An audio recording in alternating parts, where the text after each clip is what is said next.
Muy buenas, bienvenidas y bienvenidos a Paso, el podcast, el espacio que ha creado el Consejo Nacional de Educación para analizar y reflexionar sobre temas importantes de la educación en Honduras. Hoy conversaremos sobre género y educación y para ello nos acompaña la licenciada Susana Dávila. Ella es egresada de la Maestría de Género y Educación de la Universidad Pedagógica Nacional Francisco Morazán. Además es coordinadora de la Unidad de Género en la Secretaría de Educación. Bienvenida, Susana. Muchas gracias por estar acá. Gracias a usted por invitarme. Hablar de género en este tiempo es muy importante, es determinante. Muchas instituciones están incorporando el enfoque de género en sus espacios y una de las primeras cosas que tenemos que hacer para comprender este cambio que se está dando es entender qué es género. Mucho se habla de género, pero he visto que no siempre se está entendiendo de la forma correcta el concepto y no siempre cuando hablamos de género nos referimos a lo mismo. Por esa razón, Susana, a mí me gustaría que en este espacio, sin ser ambiciosa, ¿verdad? Porque en 30 minutos no vamos a abordar todo lo que el género es y todo lo que el género implica y significa, pero que por lo menos empecemos a conocer algunos conceptos, algunas ideas, algunos planteamientos de la temática de género. Entonces, ¿me parece si iniciamos por tratar de entender algún acercamiento al concepto de género? ¿Qué es género? Sí, es importante lo que usted está diciendo, porque el tema de género es bastante complejo. Cada quien tiene una idea diferente de lo que es género y eso genera ciertos conflictos, ciertos malos entendidos, sobre todo en educación, que trabajamos con personas, niñas, niños, padres y madres de familia, ¿verdad? El tema de género es bastante difícil de llevar. Sin embargo, nosotros desde la unidad de género, lo que definimos como género, el concepto que manejamos de género es la categoría de análisis de las diferencias que históricamente han puesto en desventaja a las mujeres con respecto al hombre. Eso es básicamente, esa categoría de análisis de esas diferencias sociales, culturales. O sea que importa mucho conocer esas diferencias, el por qué se dan, cuáles son y cómo nos afectan. Sí, en el análisis de género. En educación, por ejemplo, mire, el género, si lo analizamos en salud, encontramos una problemática. Si lo analizamos con las mujeres que se dedican a la agricultura, encontramos también otra problemática.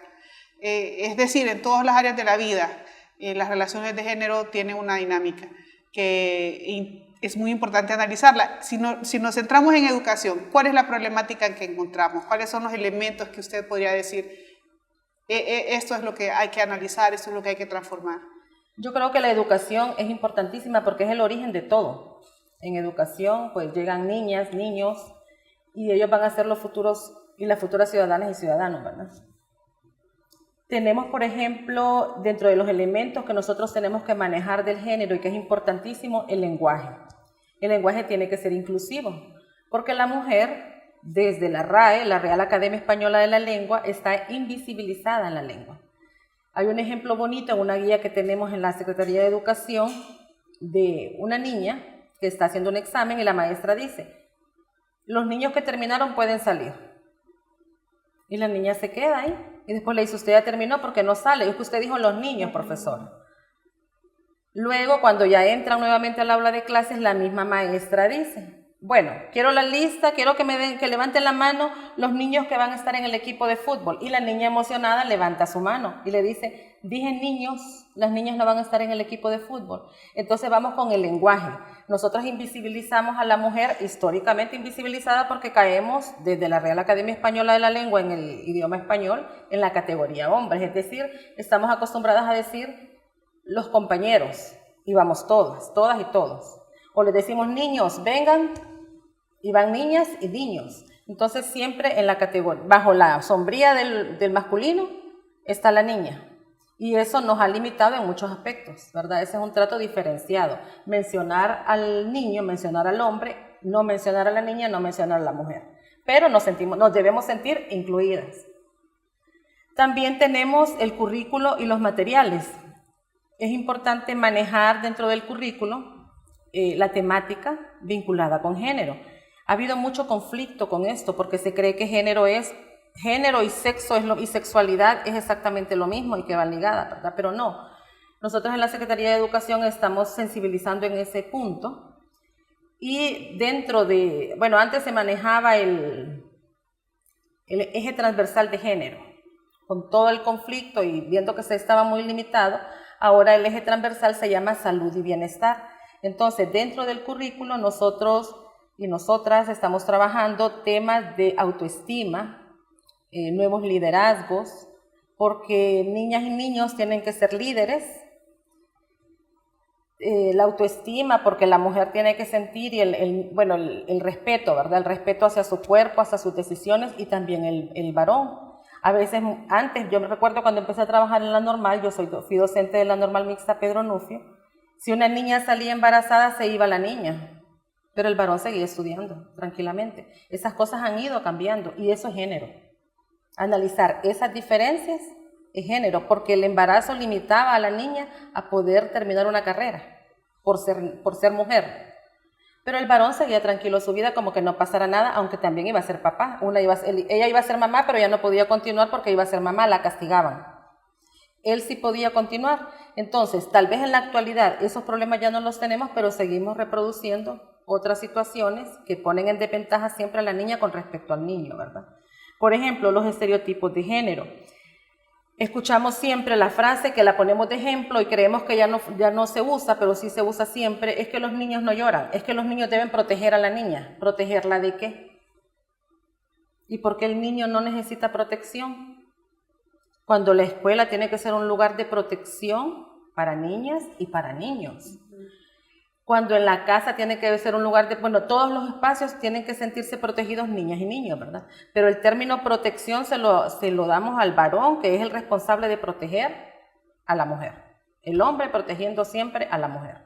Entonces esos estereotipos, que la niña necesita protección, que la niña necesita cuidado. La niña necesita respeto, igual que el niño. Me está diciendo entonces que estos elementos se trabaja en la escuela, en los centros educativos o desde la educación para su deconstrucción. Exacto. Por ejemplo, las tareas, la asignación de tareas y roles dentro del aula de clases, la disciplina, la idea de que es que como los varones son más inquietos, entonces al varón se le permite esto y la niña no, porque la niña es más pasiva, la niña tiene que ser más tranquila, estar sentadita en su puesto, pero el varón es más inquieto, va, viene, entonces al varón yo le voy a permitir ciertas conductas que no le voy a permitir a la niña. Por ejemplo, se les permite que se peleen, porque son varones, se les permite, si entregan la tarea toda arrugadita, así es que como él es niño, ¿verdad? Y a una niña, uy, usted es niña. Sí, porque es niña, tiene que ser cuidadosa, decoradito el trabajo y todo. El varón no, el varón presenta su trabajo sin nada, ni colorcitos, ni dibujos, y está bien porque es niño. O se escucha muy frecuente la frase esta, siéntese como niña. Tiene que ver con esos estereotipos. Sí, analizamos también, por ejemplo, los juegos, ¿verdad? Hemos estado en procesos de sensibilización en los departamentos y para los docentes el hecho de que las niñas integren equipos de fútbol es algo importante y novedoso, porque siempre se ha creído que los deportes tienen sexo, que los colores tienen sexo o que las actividades tienen sexo. Entonces, en una actividad de celebración del Día de la Madre, que los estudiantes y las estudiantes van a atender a sus madres, quienes atienden son las niñas. Quienes participan, hablan y acompañan y le dan el brazo son los varones. Entonces esas conductas y eso reproduce los mismos roles sociales que a la larga nos ponen en desventaja a las mujeres. Ya cuando salimos al campo productivo nos ponen en desventaja siempre. Pues me gustaría que habláramos sobre esas desventajas en las que estamos las mujeres a causa de seguir reproduciendo esas diferencias, esos roles, esos estereotipos. Sí, por ejemplo, en la equidad en los puestos de trabajo. Es cierto que en educación habemos un montón de maestras. De hecho, un alto porcentaje de maestras de aula somos mujeres. Pero en los puestos directivos, quienes dirigen la educación son hombres. Y eso se sigue reproduciendo, ¿verdad? Y a veces las mismas mujeres creemos que no tenemos la capacidad de ocupar puestos de liderazgo o nos hemos limitado por el hecho, algunas por el hecho de la maternidad y por el hecho de estar casadas y tener un esposo, porque es responsabilidad de la mujer atender esas labores en la casa. Y cuando somos maestras, estamos ahí, reproducimos en el discurso esos mensajes hacia nuestras estudiantes, hombres y mujeres. Entonces, al momento, por ejemplo, de orientar a nuestros alumnos en la cuestión vocacional y a nuestras alumnas, los orientamos hacia carreras que vayan afines a su sexo, decimos nosotras, ¿verdad? Si es una carrera muy liberal como la ingeniería, por ejemplo. No, yo le recomiendo que ingeniería quiere estudiar, no, porque mire, las ingenieras tienen que andar en el campo. Y la verdad que la gente prefiere contratar ingenieros hombres, porque como no salen embarazados, no tienen que pedir tanto permiso. Si están casadas, las limitan. En cambio, al hombre, ¿quién lo limita? Él es libre, se va. Entonces, toda esa construcción social se reproduce en el centro educativo. Si nosotros formamos a nuestras niñas y a nuestros niños en temas de liderazgo, de respeto, de igualdad y de equidad, la ciudadanía va a ser diferente. Otro problema importante que nosotras vemos que el género contribuye mucho es el tema del femicidio. Honduras es uno de los países de la región con más alto índice de femicidio. Es decir, ¿qué tienen en la mente los hombres que se creen dueños del cuerpo de la mujer y de la mujer en sí, ¿verdad? Pues todo eso se debe de orientar desde la infancia. También yo agregaría, Susana, a esa pregunta, ¿qué tienen los hombres en la mente? ¿Qué pasa en la mente de las mujeres que no detectan que están en peligro, ¿verdad? Que a veces como que vamos naturalizando situaciones. Ciertas conductas. Que son abusos y que luego al final se convierten en violencia. En violencia. Sí, porque sí. Es lo mismo, o sea, porque en la casa nos enseñan que hay que aguantar, no, que es su esposo. Así son los hombres. O sea, frases así, ese es el lenguaje que tenemos que ir cambiando. Porque normalizamos a través del lenguaje conductas que a la larga nos ponen en riesgo. Ponen en riesgo nuestra vida, no solo nuestra dignidad, nuestra vida. Susana, de alguna forma, lo ha dicho en esta plática que tenemos, pero podría puntualizar por qué es importante incluir la perspectiva de género en la educación, desde el punto de vista pues, institucionalizado, formal. Bien, porque en nuestras manos está la niñez y la juventud del país, que a la larga son los ciudadanos y las ciudadanas que van a dirigir nuestro destino. Entonces, si nosotros tenemos una niñez sensibilizada, una juventud sensibilizada, orientada y consciente de valores de respeto, de equidad, de inclusión, la sociedad va a caminar de mejor manera. No me van a limitar a mí por ser mujer, no es mujer, no le voy a dar este puesto. Mejor prefiero al hombre. O como mujer no voy a estar yo también sintiéndome que no puedo, porque o que no debo. Usted no debe descuidar su hogar. Ese discurso en la escuela tenemos que irlo cambiando y tenemos que fomentar en la escuela que deben haber oportunidades iguales para hombres y mujeres, que haya equidad, es decir, estas personas que están ahí de verdad cuando llegan a puestos de poder para tomar decisiones, van a tomar decisiones en pro de una equidad verdadera. Las mujeres muchas veces no salimos a ocupar un puesto porque tenemos responsabilidad, porque nos hemos hecho responsables del cuidado de todo lo de la casa. El hombre agarra, se lava sus manitos, come, se lava sus manos y se va para la calle porque no ha asumido esa responsabilidad de cuidado. Entonces esos son los roles que tenemos que ir cambiando. Pero la sociedad también tiene que ir a la par generando oportunidades. Deberían de haber guarderías en todos los lugares para las mujeres que trabajamos. Porque las mujeres muchas veces se limitan porque no tiene quien le cuide al niño, entonces ya no salgo de la casa. Entonces la maternidad nos ha limitado y nos ha encerrado en un espacio del que no podemos nosotros salir. Todas esas situaciones, Susana, es la escuela un espacio que permite que se reproduzcan, que se perpetúen o que podrían ser el lugar en donde se cambie para que todas estas situaciones de inequidad no se repitan, no se permitan, no se naturalicen. Tiene que haber un lugar en donde, como la escuela, en donde empecemos a comprender el daño que hacen que va sobre todo enfocado a que limita las oportunidades de las personas. Sí, yo quiero dar un ejemplo porque a veces cuando hablamos de género no vemos tan claro, la gente se pone como resistencia, ¿verdad? Ah, no, género no. Pero voy a dar un ejemplo práctico, porque hablamos de la importancia de que la gente esté consciente desde pequeña de equidad, de igualdad, de inclusión, de respeto a la diversidad. Por ejemplo, nosotros tuvimos la experiencia en un centro educativo de una joven de 30 años aproximadamente. Estaban en una campaña de higiene dental y la llevaron a ella de ejemplo, creo que era exalumna de ahí o no sé. La cosa es que la felicitaron a la mamá, estaba con la mamá, felicitaron a la mamá, al papá, porque cómo habían educado a esa niña, la conciencia que había creado en ella para que a los 30 años ella nunca hubiera tenido una caries. Entonces dijo ella, no fue en la casa que me inculcaron eso. Las maestras nos pasaron un video del doctor no sé qué, muelitas, algo así, y después nos llevaban al baño, estuvieron haciéndolo como un mes, que la llevaban al baño y supervisaban cómo se lavaban su dentadura. Y fue en la escuela, dice ella, donde yo aprendí a cuidarme los dientes. Entonces, igual, es en la escuela donde estos valores ligados a género se van a internalizar en la niñez y en la juventud para que las sociedades vayan cambiando y vayamos avanzando. Porque se cree que porque la mujer ahora anda en la calle luchando por sus derechos, que eso ya, entonces las mujeres, dicen los hombres aquí, las mujeres están igual que los hombres. Es mentira. Seguimos seguimos limitadas por un montón de factores. Seguimos limitadas porque quienes conducen la sociedad son los hombres.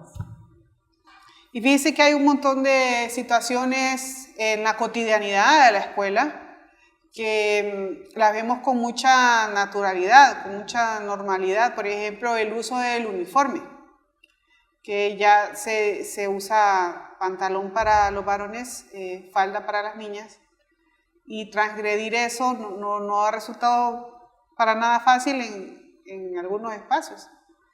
El uso del pelo largo, yo recuerdo a mi hijo, nos mandaban unas notas para que le cortáramos el pelo, ¿verdad? Porque decían que no era permitido, pero no explican por qué, y tiene que ver con que se piensa que el pelo largo es para las mujeres. Y hay un montón de situaciones en la cotidianidad de la escuela que en realidad tenemos que empezar a analizarlas y a ver cómo están influyendo para ir perpetuando esos roles y estereotipos tradicionales de género que nos llevan a lo que usted dice, a la desigualdad. Sí, me estoy sonriendo porque la semana pasada justo estuvimos hablando del uniforme, porque llegó una imagen a nosotros de un libro de texto que aparecía una pelota de fútbol, como que la pelota cae, entonces el varón está levantando la pierna de un solo porque la anda de pantalón, pero la niña se está agarrando la falda para poder patear la pelota. Entonces les digo, se fijan cómo desde el uniforme, desde la vestimenta, se limita a la niña a poder tener libertad de expresión con su cuerpo. El varón no. Entonces decía una compañera, pero las niñas nos ponemos licra abajo del uniforme. Dice. Sí, pero ¿por qué? Al varón va de pantalones y libremente hace lo que quiere con su cuerpo. Si quiere patear, patea. En cambio, la mujer tiene que ponerse, aparte, el uniforme no dice licra, se pone para poder tener cierta libertad de movilidad, ¿verdad? Y de protección también. Entonces, ¿por qué limitarnos desde ahí? Sin embargo, Valesca, la parte que usted decía del pelo largo y eso, sí, podría ser que a lo mejor en el currículo oculto esté que el pelo largo es para las mujeres y que el pelo corto es para los hombres. Sin embargo, tenemos nosotras que respetar, en educación, por ejemplo, sobre todo, es un proceso de formación de la vida de niñez a la adultez, es fundamental el respeto a la norma y a la disciplina. Los reglamentos de cada institución tienen bien especificado lo que se permite y lo que no se permite. Desde ahí, pues, si hacemos un análisis de género de los reglamentos, podrían salir muchas cosas, pero también es importante, muy importante, que los niños y los jóvenes respeten esos reglamentos, y no solo ellos, padres y madres también, porque a veces llegan los padres de familia, las madres de familia, a querer cuestionar algunos aspectos de los reglamentos, porque a la larga el hecho de que quizás no esté muy de acuerdo con esto, pero es parte del reglamento y es la institución a donde yo matriculé a mis hijos, pues no me queda más que respetar porque firmé que iba a respetar ese reglamento, ¿verdad? Tampoco se puede dejar todo así como no controlado. Yo creo que se necesita cierto control, cierta disciplina y cierto orden también. Pero es importante que, como usted dice, se haga una revisión de qué es lo que estamos enseñando a través de esos reglamentos. Y fíjese que yo creo que usted tocó un punto importante que me hace pensar en el bullying que está haciendo ahora, que ahora es un problema en los centros educativos, o el acoso. Tienen que ver qué relación tienen con estas relaciones de género. Bueno, si el bullying se da entre pares, de hecho nosotros tenemos una ley de bullying o acoso escolar, se da bastante, ¿no? Se da bastante porque es parte, yo creo que, de la naturaleza humana que se tiene que controlar a través de la formación de valores, eso de la agresión al otro, de estar molestando al compañero o compañera. El problema es que el bullying a veces lleva a situaciones de depresión, de abandonar centros educativos, de querer irse de ahí porque no se sienten bien, y cuando ya llegan al extremo de agresiones demasiado fuertes, ¿verdad? Con respecto al acoso, si es acoso entre pares, pues eso es una forma de bullying. Ahora, si es acoso de autoridades a estudiantes, sí es preocupante la situación y generalmente el acoso en ese sentido se da de hombres a mujeres. Es difícil que usted encuentre en los centros educativos docentes mujeres acosando a estudiantes varones. Es difícil.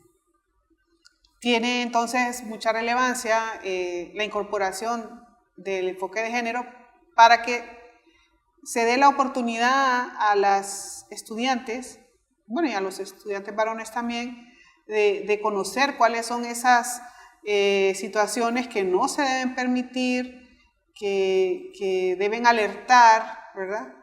O cómo proceder en algunos casos, y que tiene mucho que ver con las relaciones desiguales de poder, las relaciones de género entre hombres y mujeres. Sí, a las jóvenes se les da esa orientación, a las jóvenes y a los jóvenes también, pero también en la formación docente y en la formación inicial de docentes, tanto como en la formación docente que se da ya estando en servicio, hemos incorporado ese tema, porque la misma sociedad lleva muchas veces a conductas que son incorrectas, pero que se han naturalizado, lo que venimos hablando, ¿verdad? El hombre que tiene el derecho de piropear el cuerpo de la mujer o piropear a la mujer porque es hombre, entonces lo puede hacer, pero que no es correcto que lo haga.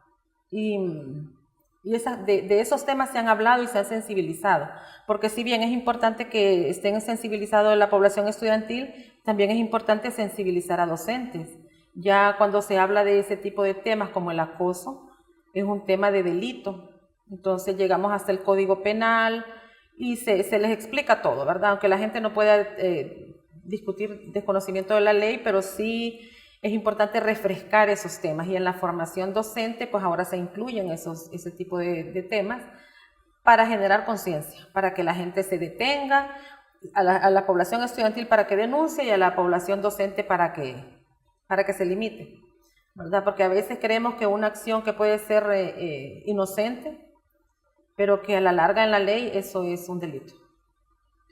Susana, y en todo el centro educativo, en la comunidad educativa, ¿usted cree que hay apertura para hacer este abordaje o para que este enfoque pueda materializarse en la vida cotidiana de la escuela, de los centros educativos? Bueno, para que el enfoque de género llegue al centro educativo tiene que partir primero del nivel central de la Secretaría de Educación, luego del nivel descentralizado a través de las departamentales, es decir, que el trabajo es bastante arduo en este momento. Hay que sensibilizar a las autoridades, a quienes dirigen y regulan toda la política educativa, para luego llegar a la población docente, ¿verdad? A los docentes y a los estudiantes. Siento que el tema de género está como incursionando de una manera positiva